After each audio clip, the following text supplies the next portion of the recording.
ओम सभी को नमस्ते जी। मैं आर्य कृष्ण शास्त्री आप सभी का हार्दिक स्वागत करता हूं।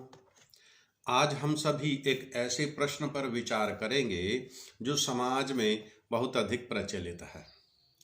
परीक्षा।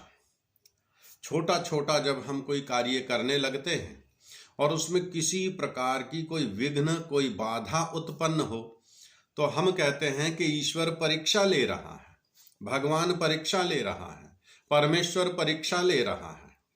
इसी बिंदु पर हम आज विचार करेंगे। क्या ईश्वर मनुष्य की परीक्षा लेता है?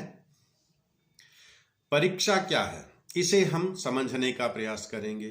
परीक्षा का तात्पर्य है व्यक्ति के सामर्थ्य को, उसकी बुद्धि को, उसकी योग्यता को, उसकी सामर्थ्य को आंकना। हमें नहीं पता अमुक व्यक्ति के पास कितना बल है, कितना धन है, कितनी बुद्धि है, कितना सामर्थ्य है, तो उसका हम कहीं ना कहीं परीक्षण करके देखते हैं। तब हमें पता चलता है कि वह व्यक्ति कितना बुद्धिमान है। एक व्यक्ति के पास बहुत अधिक धन है लेकिन हमें नहीं पता वह दानी है अथवा नहीं। अब उसकी परीक्षा लेने का समय है। एक बड़े कार्यक्रम के लिए आप उसके पास जाएंगे दान मांगने के लिए, और वह व्यक्ति दिल खोल कर दान देता है। ले जाओ जितना दान चाहिए, अच्छा कार्य है और कीजिए, और आवश्यकता हो तो और भी ले जाना। अब परीक्षा हो गई, ये व्यक्ति बड़ा धार्मिक है, ये व्यक्ति बड़ा दानवीर है। और यदि उसने धन दिया ही ना अथवा बहुत अल्प धन दिया, परीक्षा हो गई, व्यक्ति कंजूस है, कृपण है। इस प्रकार परीक्षा सामान्य मनुष्य की ली जाती है। अब हम कोई कार्यक्रम करने के लिए लगे हैं। एक भव्य कार्यक्रम है, बहुत बड़ा पंडाल लगा हुआ है, हजारों की संख्या में लोग एकत्रित हैं, बहुत गणमान्य अतिथि गण बुलाए हुए हैं, मंच सजा हुआ है। अचानक वर्षा प्रारंभ हो जाती है। अब कहते हैं कि ईश्वर हमारी परीक्षा ले रहा है, ईश्वर हमारे धैर्य की परीक्षा ले रहा है, ईश्वर आपकी परीक्षा ले रहा है कि आप श्रोतागण कितने समय तक इस कार्यक्रम में डटे रहते हैं, इन सब बाधाओं के बाद भी।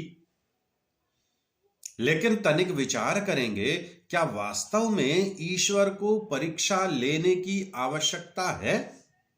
परीक्षा लेता है वह जो अल्पज्ञ होता है। हम सब अल्पज्ञ हैं, मनुष्य स्वभाव से अल्पज्ञ है। मनुष्य कदम कदम पर, पग पग पर एक दूसरे की परीक्षा लेता है, और हमें स्वयं भी कई चरणों में कहीं ना कहीं अपनी परीक्षा देनी पड़ती है। लेकिन वह परमपिता परमात्मा, वह तो सर्वज्ञ है, और सर्वज्ञ जो भूत भविष्य और वर्तमान को यथावत जानता है। वेद का मंत्र कहता है, यो भूतम च भव्यम च सर्वाधितिष्ठति स्वर्यस्य च केवलम तस्मै ज्येष्ठाय ब्रह्मणे नमः। जो भूत भविष्य और वर्तमान, इन तीनों कालों के बीच में जो कुछ भी होने वाला है, जो कुछ भी हो रहा है, जो कुछ भी हुआ है, उस सब को यथावत जानता है। फिर उसे किसी की परीक्षा लेने की आवश्यकता ही क्या है? इसलिए ईश्वर किसी की परीक्षा नहीं लेता, क्योंकि जो परीक्षा का परिणाम आने वाला है उस परिणाम को तो वह पहले से ही जानता है, इसलिए उसे परीक्षा लेने की आवश्यकता नहीं। तो ये भ्रांति जो हम सबके मस्तिष्क में है, समाज में प्रचलित है कि ईश्वर ने परीक्षा ली, ईश्वर परीक्षा लेता है, ईश्वर परीक्षा ले रहा है, इस भ्रांति से निकलने की आवश्यकता है।